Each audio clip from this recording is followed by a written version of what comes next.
السلام علیکم ورحمۃ اللہ وبرکاتہ۔ الحمد للہ الذی بیدہ الملک وہو علی کل شیء قدیر، هو الاول والآخر والظاہر والباطن وہو بکل شیء علیم، واشہد ان لا الہ الا اللہ وحدہ لا شریک لہ، واشہد ان سیدنا ومولانا محمدا عبدہ ورسولہ، ارسلہ بالحق بشیرا ونذیرا وداعیا الی اللہ بإذنہ وسراجا منیرا، صلی اللہ تعالی علیہ وعلی آلہ وعلی اصحابہ وبارک وسلم تسلیما کثیرا کثیرا، اما بعد فاعوذ باللہ من الشیطان الرجیم، بسم اللہ الرحمن الرحیم۔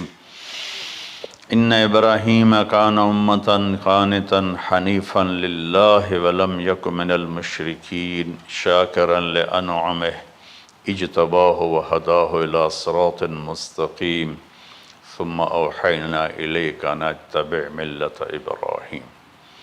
وقال تعالی فلما اسلما وتلہ للجبین ونادیناہ ان یا ابراہیم قد صدقت الرؤیا انا کذلک نجزی المحسنین۔ میرے محترم بھائیوں بہنوں، میرے عزیزوں، بچے بچیوں، پوری دنیا کے انسانوں، اللہ کرے میرا پیغام پوری دنیا میں پہنچے، مسلم بھی سنیں، نان مسلم بھی سنیں، کہ اچھی بات تو لینی چاہیے جہاں سے بھی ہو۔ عید قربان جس کو ہم کہتے ہیں وہ قریب ہے، 5 دن 6 دن باقی ہیں۔ یہ ابراہیم علیہ السلام کی سنت ہے، اور میرے نبی نے اس کو زندہ کیا۔ بیچ کے زمانوں میں یہ نہیں تھی، اس کو میرے نبی پاک صلی اللہ علیہ وسلم نے زندہ فرمایا، اور آپ اپنے عید کے موقع پر 2 جانور ذبح فرماتے تھے، 2 دمبے، ایک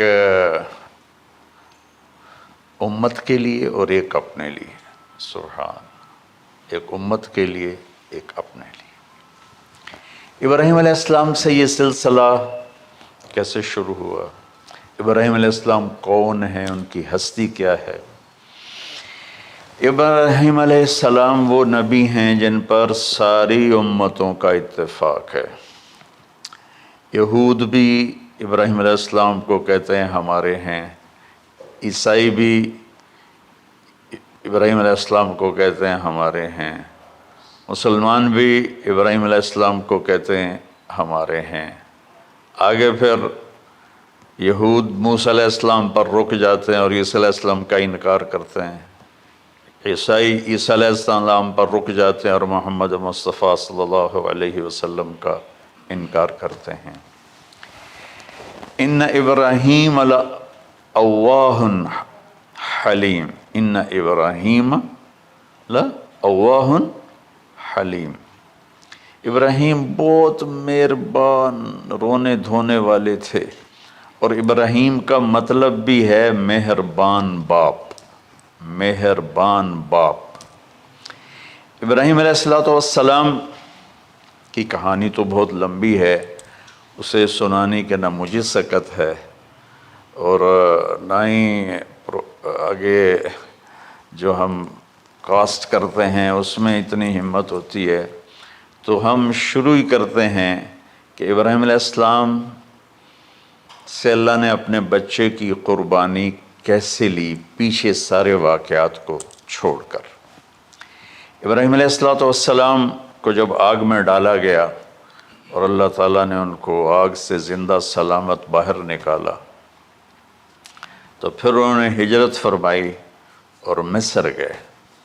مصر کا جو بادشاہ تھا وہ ہر آنے والی عورت کو زبردستی 1 رات اپنے کمرے میں رکھتا تھا، تو اس نے حضرت سارہ علیہ السلام کو بھی قبضہ کر کے اپنے کمرے میں رکھا۔ جو ہی ہاتھ بڑھاتا اس کا ہاتھ سوکھ جاتا، پیچھے کرتا تو ٹھیک ہو جاتا، پھر ایسے ہاتھ بڑھاتا سوکھ جاتا، پھر پیچھے کرتا ٹھیک ہو جاتا، پھر ایسے ہاتھ بڑھایا سوکھ گیا، پھر پیچھے کیا ٹھیک ہو گیا۔ تو اس نے کہا یہ تو کوئی اور ہی بات ہے، تو اس نے اپنی بیٹی حضرت ہاجرہ وہ ان ابراہیم علیہ السلام کے نکاح میں دے دی۔ ابراہیم علیہ السلام اس وقت 70 سے اوپر جا چکے تھے اور حضرت ہاجرہ 22 سال کی تھی۔ یہ 3 افراد کا قافلہ ہجرت کر کے فلسطین پہنچا، اور ابراہیم علیہ السلام کی عمر گزر گئی۔ رب ہب لی من الصالحین، یا اللہ کوئی نیک بچہ دے، یا اللہ کوئی نیک بچہ دے۔ اولاد کا نیک ہونا ضروری ہے، ڈاکٹر بنے، انجینئر بنے، عالم بنے، مفتی بنے، ان میں سے کوئی چیز ضروری نہیں، اولاد کا نیک ہونا ضروری ہے، اور اس کے لیے والدین کو ٹائم دینا پڑے گا، والدین کو محبت دینی پڑے گی، والدین کو گود دینی پڑے گی، والدین کو شفقت دینی پڑے گی، ورنہ اولاد اور ماں باپ 2 کنارے بن جائیں گے۔ کچھ تقریباً 84 سال کی عمر میں اللہ تعالیٰ نے حضرت ہاجرہ سے بیٹا دیا، سارہ کی بجائے ہاجرہ سے بیٹا دیا۔ حضرت اللہ کی حکمت تھی، اللہ بھی یہی چاہ رہے تھے، تو حضرت سارہ کو بڑی تکلیف ہونے لگی، کہنے کہ اس بچے کو مجھ سے دور کرو، اس بچے کو مجھ سے دور کرو، میں دیکھ نہیں سکتی۔ تو جبریل آئے کہ اللہ تعالیٰ بھی فرما رہے ہیں کہ اسے یہاں سے دور کرو، کہ کہاں لے جاؤں؟ کہ یہ ہم بتائیں گے کہاں لے جانا ہے۔ تو جبریل انسانی شکل میں اونٹ پہ سوار ہو کر تشریف لائے، اور پیچھے حضرت ابراہیم علیہ السلام اپنی اونٹنی پر، بچہ بیگم، اور آگے جبریل رہبر کے طور پر۔ فلسطین سرسبز ہے، کہیں خشک ہے، لیکن پانی ہے، اچھی آبادی ہے۔ چلتے چلتے چلتے چلتے 1 مہینہ کا سفر کرنے کے بعد جب وہ علاقہ شروع ہوا جہاں کالے پہاڑ، کالے پتھر، کوئی پتا نہیں سبزے کا اور کوئی نشان نہیں پانی کا، وہاں سے چلتے چلتے چلتے 4 پہاڑوں کے اندر ایک وادی سی آئی۔ جب وہاں پہنچے تو جبریل کہنے لگے اللہ کے نبی یہاں ہاجرہ اور اسماعیل کو چھوڑ دیں۔ جب وہ آگ میں جا رہے تھے نا ابراہیم علیہ السلام، تو ایک لفظ نہیں بولے، بس نے کہا حسبی اللہ و نعم الوکیل۔ لیکن جب جبریل نے کہا یہاں چھوڑ دیں تو ایک دم بولے یہاں کیسے چھوڑ دوں، یہاں تو کچھ بھی نہیں ہے، یہ کیسے رہیں گے؟ کہ یہ آپ کے رب کی منشا ہے، یہاں اللہ کا گھر بنے گا، یہاں اس بچے کی نسل سے ایک آخری نبی پیدا ہوگا جو پورے عالم کو روشن کرے گا، آپ چھوڑ دیں۔ تو وہ وہاں 3 دن رہے، ان کے لیے ایک چھپر سا بنایا لکڑیاں کاٹ کے، یا 2 دن رہے یا 1 دن، یہ تو کوئی تحقیق کوئی نہیں ہے، لیکن ایک چھپر سا ان کو بنا کے دیا ایسے، یعنی اس ایک اوپر وہ لکڑیوں کی چھاؤں کر دی اور نیچے ایسے بانس سے گاڑ دیے اور چل پڑے۔ تو حضرت ہاجرہ فرمانے لگے آپ کہاں جا رہے ہیں؟ اتنا بڑا امتحان تھا کہ جواب نہیں دینا، بس چپ کر کے چلو۔ انہوں نے پھر پوچھا آپ مجھے چھوڑ کے کیوں جا رہے ہیں؟ آگے سے خاموشی۔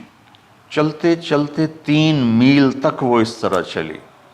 جب وہ کدئی پہنچیں تو اس وقت ان کو خیال آیا یہ اللہ کے نبی ہیں، کہیں ان کو اللہ نے نہ کہا۔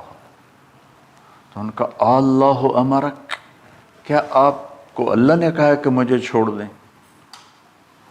کہنے لگے ہاں، یوں کیا۔ ایک دم ایک نئی ہاجرہ نے جنم لیا، کہ اذن، یوں گردن، اذن لن یضیعنا اللہ، جاؤ پھر میرا اللہ مجھے ضائع نہیں کرے گا۔ ابراہیم علیہ السلام بوجھل دل کے ساتھ پیدل چل رہے تھے، دونوں میاں بیوی اونٹنی پہ سوار ہوئے، اور وہ اپنے بچے کو گود میں لے کر ایسے کھڑی ان کو دیکھ رہے تھے۔ یہ کوئی مہینے کے لیے نہیں جا رہے تھے، پتہ نہیں ہے کب واپس آئیں۔ اج دے وچھڑے قد ملن گے، جانے رب رحمان۔ دیکھتی رہیں۔ پھر انہیں ایسے پہاڑی کے اوپر چڑھے کہ اونٹ نیچے اتری، تو پھر انہوں نے منہ موڑا اور واپس اس وادی کی طرف چلیں۔ کیا وقت تھا، صبح تھی، شام تھی۔ جو ابراہیم علیہ السلام غائب ہوئے تو ایک دم آپ نے اونٹنی کا منہ موڑا ادھر ہی اور کہا ربنا انی اسکنت من ذریت بواد غیر ذی زرع ربنا لیقیموا الصلاۃ۔ کیا درد ہے! آپ اندازہ لگاؤ، ایک آدمی کو 84 سال کی عمر میں بیٹا ملے اور پھر اسے ایسے جنگل بیابان میں چھوڑ دیا جائے، تو ان کے دل پہ کیا بیت رہی ہوگی۔ یہ اس دعا میں وہ درد ہے جو میرے بھی آنسو نکل رہے ہیں۔ ان کو 3 دفعہ قصہ سنا چکا۔ اے اللہ، تیرے ہی کہنے پر، تو جو میرا رب ہے، یا اللہ نہیں کہا، اللہم نہیں کہا، ربنا، یا اللہ تو تو مہربان ہے، اس میں بھی کوئی تیری مہربانی ہوگی، تیری محبت ہوگی، تیری شفقت ہوگی۔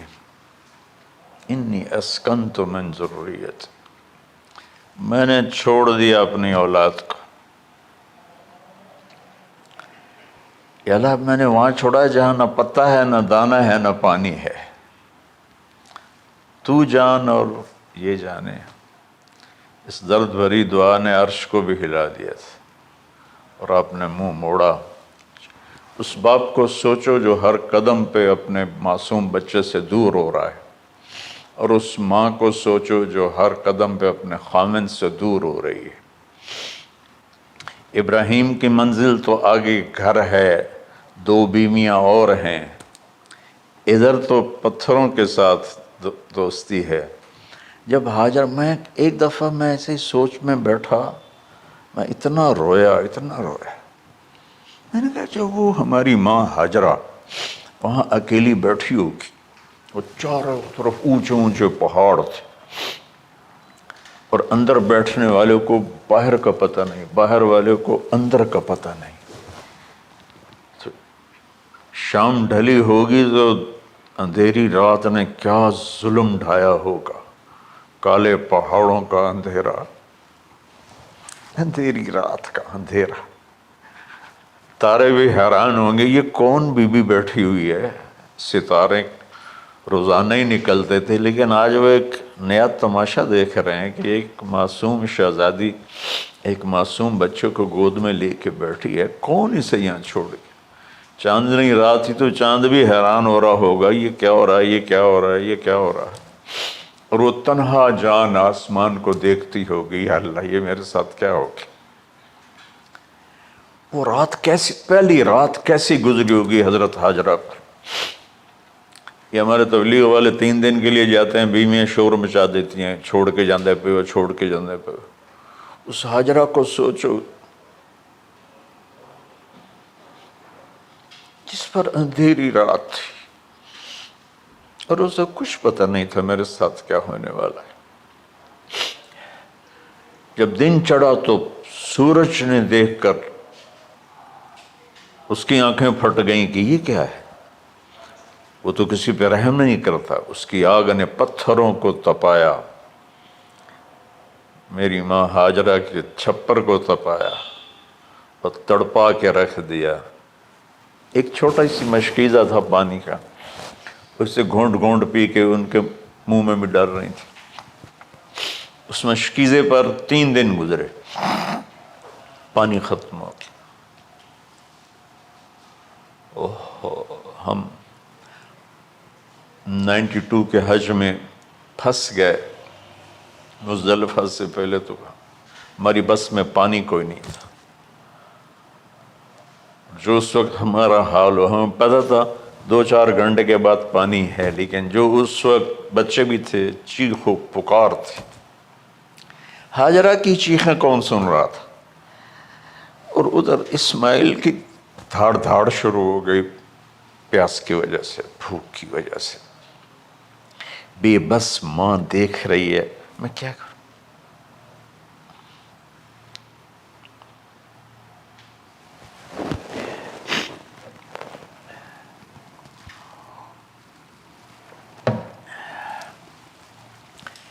میں قطر میں تھا جماعت میں، تو مجھے یہاں کندھے میں درد ہوا، میں ہاسپٹل گیا تو ایمرجنسی سے انہوں لے کر گئے. ایک بچہ تڑپ رہا تھا اس میں، جو ہاسپٹل کا بیڈ ہوتا ہے چھوٹا سا. اس کی ماں ٹیک لگا کر نا اس کو یوں دیکھ رہی تھی. مجھے نہیں پتا وہ کون ہے، مجھے نہیں پتا اس بچے کو کیا ہے، لیکن آپ یقین مانیں یہ جو میرے آنسو ہیں اس عورت کی وجہ سے، کہ جس خاموش ساز خاموش فریاد سے معمور ہیں ہم. نالہ اگر لب پہ آتا ہے تو مجبور ہیں ہم.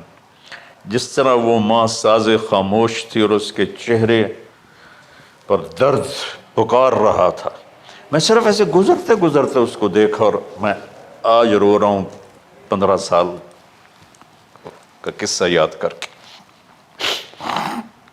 تو ہاجرہ کے چہرے کو کون پڑھنے والا تھا؟ کون سی ایمرجنسی وارڈ میں بیٹھی تھی؟ کون اس کے لیے کہہ رہا تھا میں پانی لاتا ہوں، کھانا لاتا ہوں؟ موت تھی دونوں ماں بیٹی کی.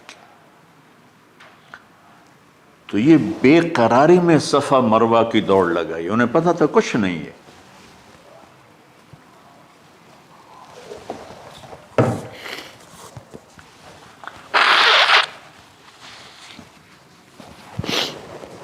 انہیں معلوم تھا کچھ نہیں ہے، لیکن وہ اس کو تڑپتے دیکھ نہیں پا رہے. وہ بھاگیں، صفا پہ چڑھی، ادھر دیکھ ادھر دیکھ، ابھا دیکھاں لمحہ دیکھاں، ڈٹھی دل کو دیواں ٹیکاں، سجن مل سم کے مر پوساں. یہ ہماری سرائکی کا شاعری ہے. مشرق دیکھتے ہوں، مغرب دیکھتے ہوں، دائیں بائیں دیکھتے ہوں، کوئی ہے میری فریاد سننے والا. یہ حالت تھی اس وقت ام اسماعیل کی. نیچے اتری جہاں وہ ٹیوب لائٹس آتی ہیں، وہاں وہ نیچے ہو گئے اور بچہ غائب ہو گیا. تو دوڑ لگاتے. مصر کی شہزادی اور مکے کے نوکدار پتھروں کے اوپر دوڑ رہی تھی. جب بچہ نظر آیا پھر آہستہ ہو گئی، پھر مروہ پہ چڑھی، پھر صفا پہ چڑھی، پھر مروہ پہ چڑھی، پھر صفا. مجھے لگتا ہے صفا مروہ بھی رو رہے ہوں گے اس وقت، اور مکے کے پہاڑ بھی رو رہے ہوں گے. سورج بھی اس وقت رو رہا ہوگا. آخر وہ مروہ پہ تھک کے گر گئیں. یہ نہیں کہ انہیں 7 چکر لگانے تھے، 7ویں چکر کے بعد ان کی ہمت جواب دے گئی. وہ گر گئیں اور ان کا جینا چاہا کہ میں بچے کو اپنے سامنے مرتا دیکھوں، اس لیے وہیں گر گئیں کہ میں اتھے مر جاؤں اتھے مر جاؤں. پھر ایسے حسرت بھری نظروں سے یوں دیکھا، مر گیا کہ نہیں. تو وہاں ایک آدمی کھڑا تھا. پھر مردہ جسم میں پھر جان آ گئی. پھر انہوں نے اپنے آپ کو اٹھایا اور دوڑ لگائی. پہنچی تو آدمی غائب تھا اور پیڑیوں سے پانی نکل رہا تھا. اتنے چکر کیوں لگوائے؟ پہلے ہی نکال دیتا۔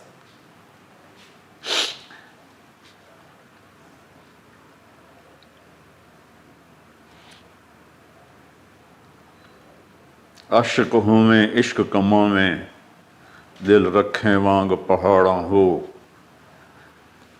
سہ صدیاں ہزار غلامیں کر جانے باغ بہاراں ہو، منصور جے چک سولی دتے جڑے واقف کل اسراراں ہو، سجدیں سر چائیں نہ باہو توڑے کافر کہیں ہزاراں ہو، عاشق سوئی حقیقی جڑا قتل معشوق دے مننے، سر نو جوڑے تے مکھ نہ موڑے بھامیں 100 تلواراں کھنے، سچا عشق حسین علی دا باہو سر دتے تے راز نہ بن۔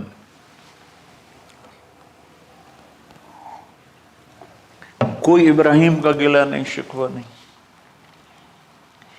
یہ 7 چکر اور تڑپ اور درد، اس کے بعد پانی کیوں نکالا؟ پہلے کیوں نہیں نکالا؟ کہ عشق کا راستہ ہی ہے۔ میرے گھر کے راستے میں کوئی کہکشاں نہیں ہے، راستہ عشق اشقا سے۔ اشقا کہتے ہیں آکاس بیل جو درخت کو چمڑ جاتی پیلی، تو وہ درخت اس کا ایسا عاشق ہوتا ہے، سب کچھ اس کو کھلا کے خود خوش ہو کے جل کے بالن بن جاتا ہے۔ اس سے اشقا ہے کہ عشق ایسی چیز ہے، عشق تے آتش ڈوہیں برابر اتے عشق دا تاؤ تے کھیڑا، آتش ساڑے کخ تے کنیرا، عشق ساڑے دل جڑا۔ خواجہ غلام فرید صاحب کی شاعری سنا رہا ہوں کہ عشق میں بھی آگ ہے اور لکڑی میں بھی آگ ہے۔ لکڑی کی آگ خس و خاشاک کو جلاتی ہے اور عشق کی آگ دل کو جلا کے برباد کر دیتی ہے۔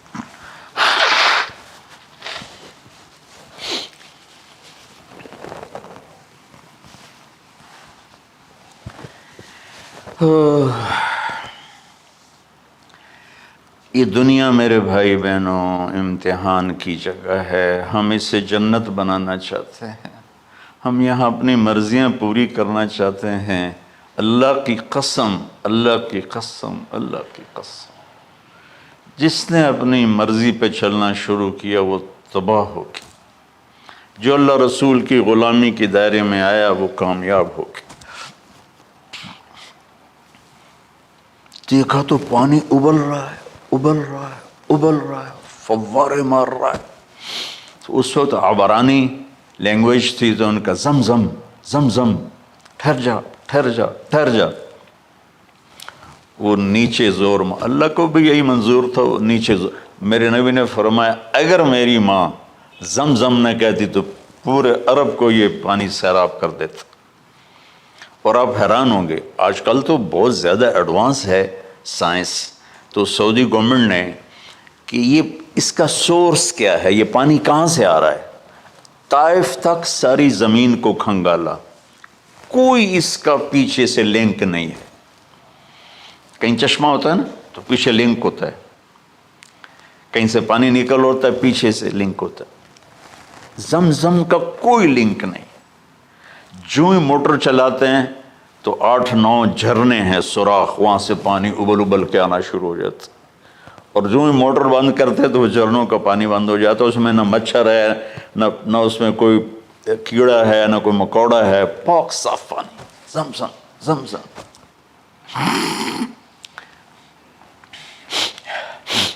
جتنا اونچا بنانا ہو بلڈنگ اتنی گہری بنیاد۔ اس ماں بیٹے سے محمد مصطفیٰ نے آنا ہے تو پھر بنیاد تو گہری ہوگی نا، ایسے تو نہیں ہے نا۔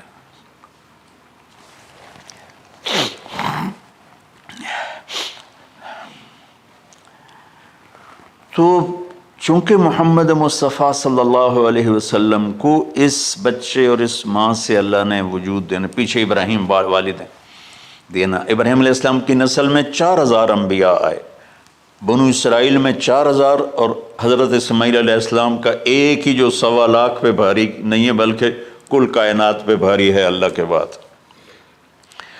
تو اس لیے پسائی ہوئی یہ جو بناتے ہیں اپنی باڈیز، وہ اپنی کتنی پسائی کرتے ہیں، وزن اٹھاؤ، دوڑو، وہ کیا کیا اپنے آپ کو مشقت میں ڈالتے ہیں، تب جا کے وزن وہ نکھر کے آتے ہیں۔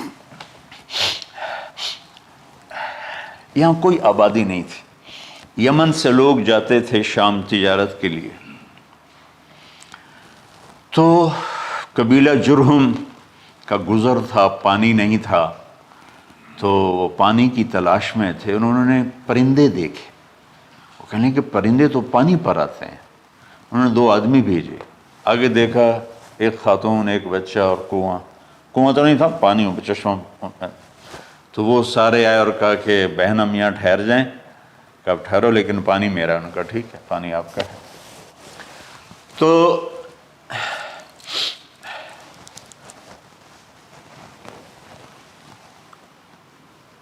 ایک سال کے بعد اجازت ملی، جاؤ مل کے آؤ، مل کے آؤ۔ جس گھاٹی سے ابراہیم کو جدا کیا تھا اس پر کتنی دفعہ حضرت ہاجرہ کی نظر پڑتی ہوگی،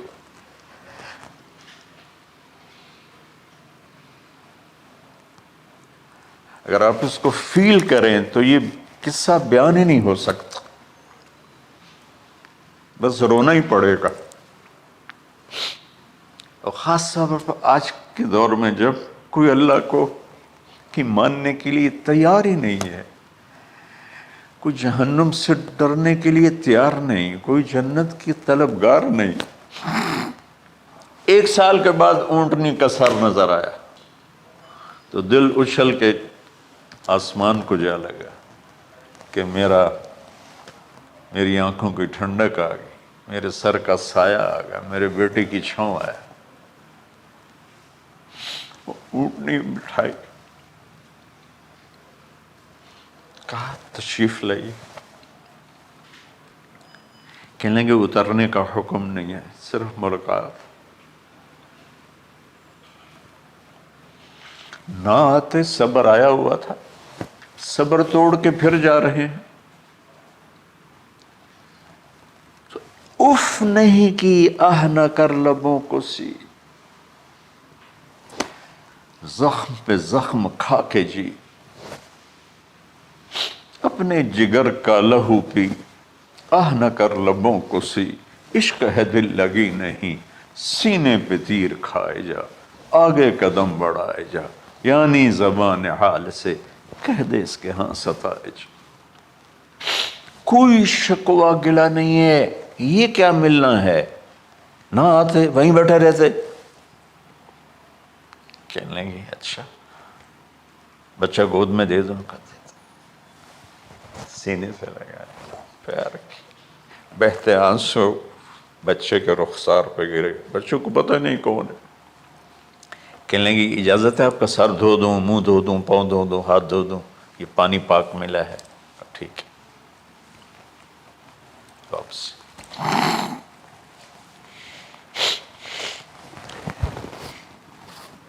فلما بلغ معه السعی، جب وہ بچہ بھاگنے دوڑنے لگا، دل میں اتر گیا، نظروں کو بھا گیا، تو خواب آنے شروع ہوئے، قیمتی چیز قربان کرو، پتہ نہیں کتنی بکریاں قربان کر دیں، پھر خواب آیا قیمتی چیز قربان کرو، پھر گائے قربان کر دیں، عدد مجھے یاد نہیں ہے، پھر خواب آیا قیمتی چیز قربان کرو، اونٹ قربان کر دیے، پھر خواب آیا قیمتی چیز قربان کرو، تو پھر خیال آیا کہ یہ اسماعیل کی طرف اشارہ ہے۔ 1500 کلومیٹر ہے، 1 مہینے کا اونٹ کا سفر ہے، چھری لے کر ایک باپ بچے کو ذبح کرنے جا رہا ہے، اس مہینے کے ہر منٹ نہیں، ہر سیکنڈ میں اس کے دل پہ کیا گزر رہی ہوگی، کس لیے جا رہا، ساری دنیا پھرتے ہیں، جب گھر واپس آنے کا ہوتا ہے تو خوش ہو رہے ہوتے ہیں کہ پاکستان جا رہے ہیں، پاکستان جا رہے ہیں۔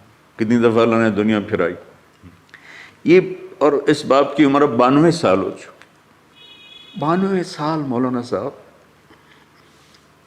اس کی اونٹنی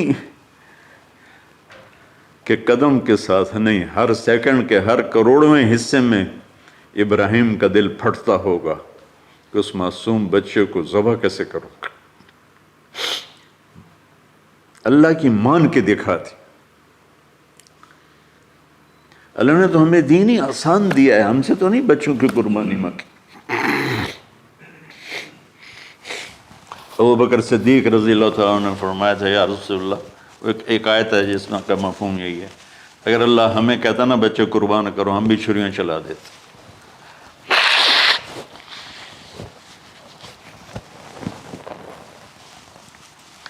تو میں اس تصور میں جب ڈوبتا ہوں میں رونا شروع کر دیتا۔ عاصم کا بازو ٹوٹا، 6 سال کا تھا، اس کو جوڑ رہے تھے تو اس کی چیخیں نہیں کر رہی تھی، میں باہر نکل گیا، مجھ سے چیخیں سنی نہیں گئی، حالانکہ اس کا علاج کرنے کے لیے کر رہے تھے۔ اور یہ 92 سال کی ہستی بڑھاپے میں 1 مہینے کی اذیت برداشت کرتے ہوئے جا رہے ہیں کہ بیٹا ذبح کرنا ہے، بیٹا ذبح کرنا ہے، بیٹا ذبح کرنا ہے۔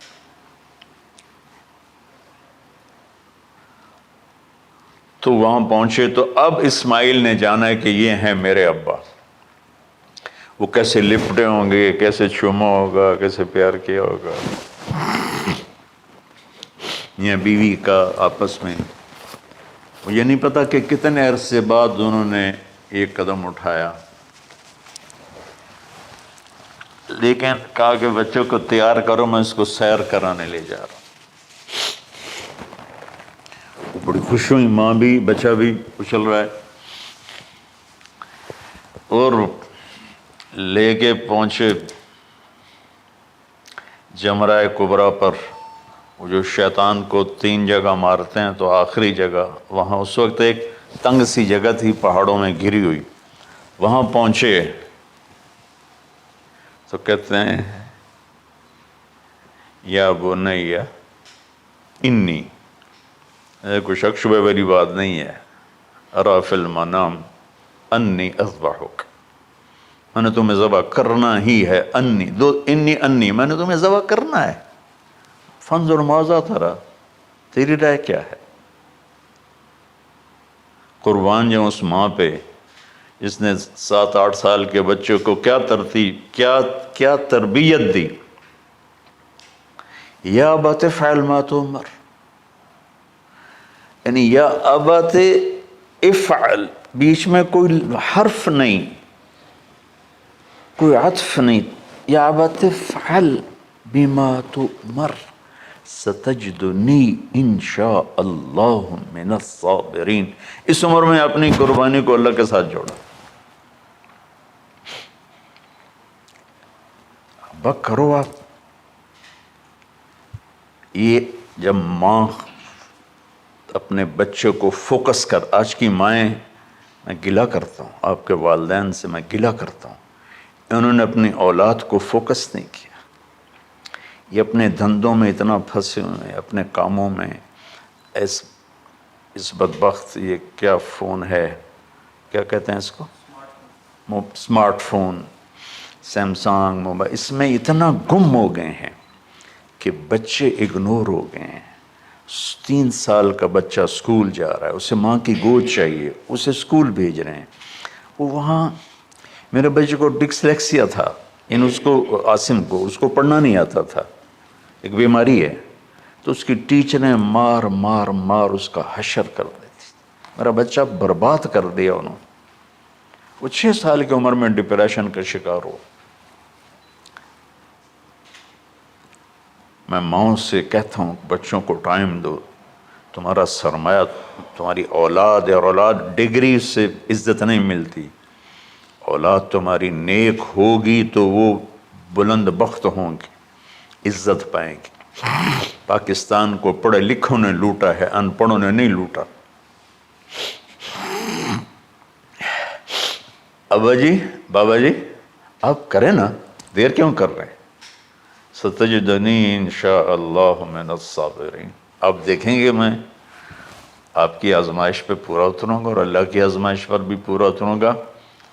پھر معصوم ذہن ادھر چلا گیا ماں کی طرف، کہنے لگے ہاں یہ بات تو ہے کہ میری ماں کو بڑی تکلیف ہوگی، تو اس لیے نا اپنا کرتا اتارا، کہا بابا جی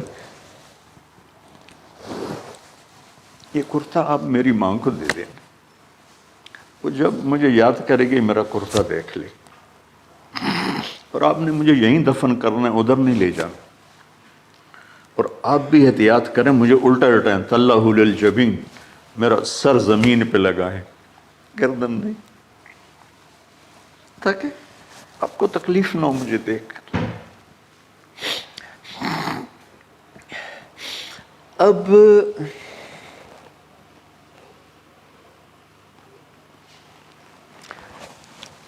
میں تو مرغی ذبح ہو رہی ہوں نا تو اس کو تڑپتے نہیں دیکھ سکتا۔ قربانی کے لیے مفتی صاحبان کہتے ہیں کہ اوپر کھڑا ہونا چاہیے، خود کرے یا اوپر کھڑا ہو، میں نہیں کھڑا ہو سکتا۔ جانور جب تڑپتا ہے تو مجھے کچھ ہونے لگتا، تو میں بچوں کو بھیجتا ہوں جاؤ قربانی پہ کھڑے ہو۔ جیسے ابراہیم علیہ السلام کا تصور کر کے میری چیخیں نکل کہ انہوں نے جب ان کی کمر پہ گوڈا رکھا ہوگا یوں کر کے، ہاتھ باندھے، پاؤں باندھے، اور سر کے بال یوں اٹھا کے یہاں لائے ہوں گے سر کو، اور چھری یہاں رکھی ہوگی، کیا کیفیت؟ تو یوں آسمان کو دیکھ کر کہ یا اللہ کیا تم مجھ سے ناراض ہو گیا کہ میرے دل میں اسماعیل زیادہ اتر گیا ہے؟ یا اللہ ایسا کبھی نہیں ہے، یا اللہ یا میرا کوئی امتحان تو لے رہا ہے، یا اللہ تیرے اوپر سب کچھ قربان ہے، اور یوں چلائی، اور اللہ تعالیٰ نے چھری کی کیا حیثیت ہے، اس نے چلنے سے انکار کر دیا، پھر چلائے، پھر چلائے۔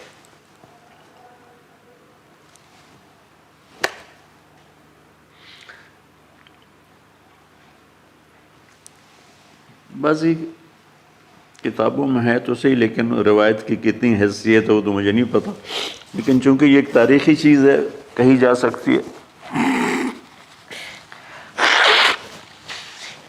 کہتے ہیں پھر گئے اور چھری کو تیز کیا پتھر پر، تیز کر کے جب آئے نا اور بال پکڑے، آسمان کے فرشتے 2 دفعہ روئے ہیں انسانی تاریخ میں، آسمان کے فرشتے 2 دفعہ روئے ہیں انسانی تاریخ میں۔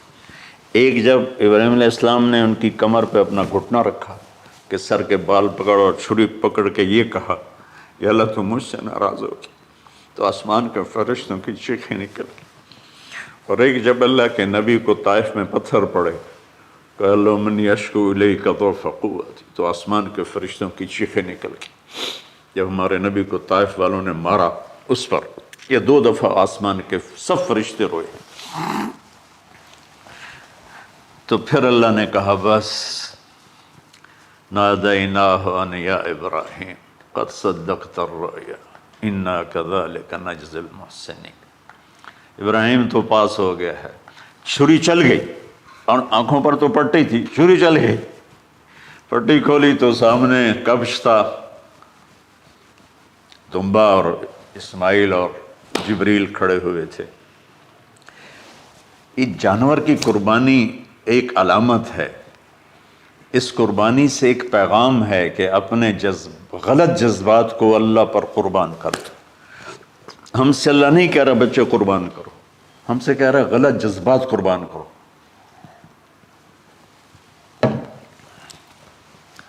ہم سے اللہ کہہ رہا ہے اپنے جذبات کو دبا دو جو تمہیں اللہ اس کے رسول سے دور کرتے ہیں، ان پر چھری چلاؤ۔ جو اللہ اس کا محبوب کہتا ہے ان کو کرنے کے لیے بھی اپنے جذبات پہ چھری چلاؤ۔ سچ بولنے کے لیے چھری چلانی ہے تو چلاؤ اپنے جذبوں پر، اب اس کو پھیلا دو۔ ساری شریعت میں اللہ نے جو احل حلالا، جو اس نے کہا ہے یہ کرنا ہے اس کے لیے اپنے جذبات قربان کر دو. وحرم حراما، اور جو کہتا ہے نہیں کرنا اس کو چھوڑنے کے لیے اپنے جذبات قربان کر دو. تو یہ ہے قربانی کی اصل حقیقت. جانور دمبے ذبح کرنا تو اس کی ایک علامت ہے، اس کی ایک علامت ہے کہ ہم میرے نبی نے حج پر 63 اونٹ ذبح کی، اپنے ہاتھ سے ذبح کی، باقی 37 حضرت علی رضی اللہ تعالیٰ علیہ السلام نے ذبح کیے. تو بھائیو، قربانی کی اصل یہ ہے کہ ہم اللہ اس کے رسول پر اپنے جذبوں کو قربان کر رہے ہیں، اپنے جذبوں کو قربان کر رہے ہیں. مولانا ابوالکلام آزاد رحمۃ اللہ علیہ کا میں مضمون پڑھ رہا تھا اسی قربانی پر، تو انہوں نے فرمایا، انہوں نے لکھا، وہ خطابت اور قلم کے تو بادشاہ تھے، واقعی وہ ابوالکلام تھے. انہوں نے لکھا کہ اللہ نے چھری کے لیے چلنا طے کیا ہوا تھا، اللہ نے چھری کے لیے چلنا طے کیا ہوا تھا. جب اسماعیل کو لٹایا گیا تو اسماعیل کو کھینچ لیا، چھری کو روک دیا. جب میرے نبی کے والد کو حضرت عبد المطلب جب زمزم کا کنواں کھود رہے تھے تو باپ بیٹا تھے، حارث اور عبد المطلب، تو تھک کر کے ایک دن کہنے لگے یا اللہ اگر تو مجھے 10 بیٹے دے گا نا تو میں ایک تیرے نام پہ قربان کروں گا. اللہ نے 15 دے دیے. جب وہ سارے جوان ہو گئے تو ان کو اکٹھا کیا، بچوں میں نے تو منت مانی تھی. تو انہوں نے کہا ابا جان آپ جس پہ ہاتھ رکھیں گے ہم تیار ہیں. کیا اطاعت ہے. تو کہنے لگے نہیں میں قرعہ ڈالوں گا، جو اس زمانے کا طریقہ تھا وہ تیروں کے ساتھ. تو حضرت عبداللہ کا قرعہ نکل آیا. حضرت عبداللہ سب سے زیادہ محبوب، تو انہوں نے ہاتھ پکڑا، چھرا اٹھایا.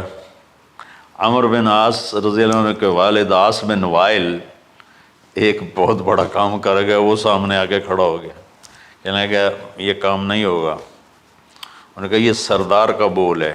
کہا آگے بھی سردار کھڑا ہوا ہے، میں یہ ظلم نہیں ہونے دوں گا. سارے مکے والے اس کے ساتھ ہو گئے، عبد المطلب اکیلے رہ گئے. انہوں نے کہا وہ جو ہے نا قطبہ کاہنہ نجران میں، وہ جو فیصلہ کرے گی یا عصفان میں وہ مانوں گا. کہا چلو. تو عصفان یا نجران گئے قریش مکہ کے سردار. تو اس کاہنہ عورت، جیسے آج اس زمانے کی جج ہوتی تھی، مرد بھی عورت میں، اس نے کہا کہ تم لوگ قتل کا معاوضہ کیا لیتے ہو؟ کہ 10 اونٹ. کہ اچھا ایسا کرو، ایک تیر پہ لکھو عبداللہ اور ایک پہ لکھو 10 اونٹ اور قرعہ ڈالو. اگر اونٹوں کا قرعہ نکل آئے تو جتنے اونٹ لکھے ہیں وہ ذبح کر کے عبداللہ کو چھوڑ دو، اور اگر عبداللہ کا نام نکلے تو ہر دفعہ 10 اونٹ بڑھا دو. تو وہ سارے بڑے خوش ہو گئے.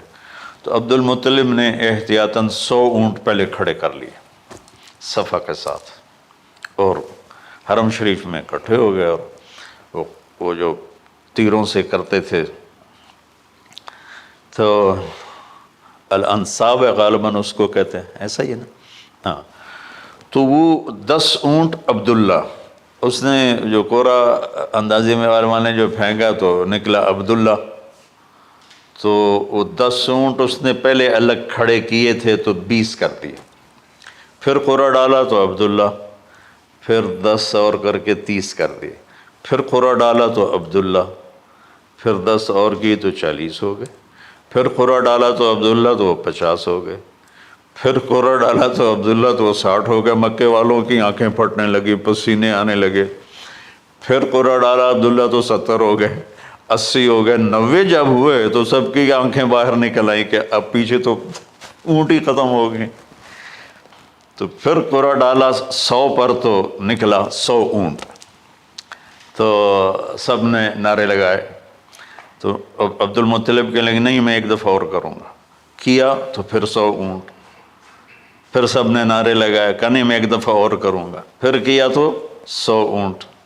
تو پھر عبد المطلب نے حضرت عبداللہ کو آزاد کیا، 100 اونٹ خود ذبح کیے. تو ابوالکلام آزاد رحمۃ اللہ علیہ فرماتے ہیں دوسری دفعہ وہ چھری چلنے لگی حضرت عبداللہ پر۔ ایک واقعہ بھی اس کے ساتھ عجیب ہے۔ آپ بازار میں جا رہے تھے حضرت عبداللہ، تو سامنے سے ایک نا پہلی کتابوں کی عالم عورت آ گئی۔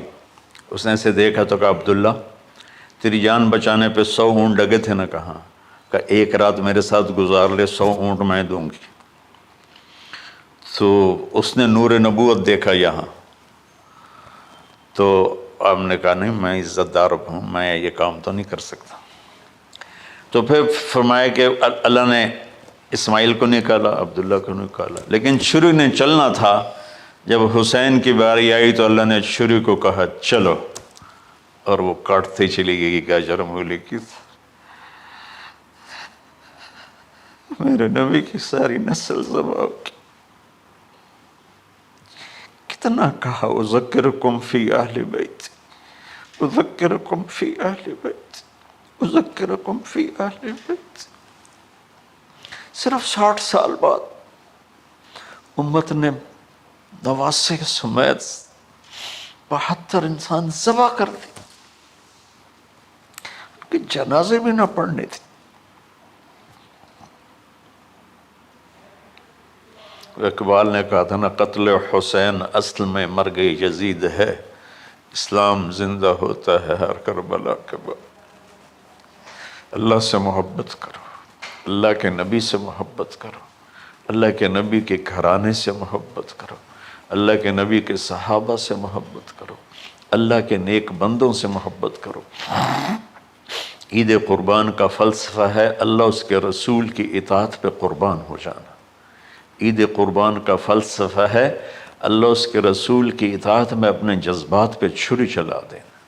عید قربان کا فلسفہ ہے اللہ اس کے رسول کی اطاعت کے سامنے گردن کو جھکا دینا، اور اس کے لیے جس بھی کڑے امتحان سے گزرنا۔ ہم اللہ نہ کرے ہم امتحان نہیں مانگتے، یا اللہ نہیں مانگتے، یا اللہ نہیں مانگتے، عافیت مانگ، عافیت مانگ۔ تو میرے بھائی بہنوں، ہم اللہ کی بارگاہ میں جھکے، ہم اللہ کی بارگاہ میں جھکے، اس کے رسول کی بارگاہ میں جھکے، تاکہ ہمارا یہ جہان بنے وہ جہان بنے۔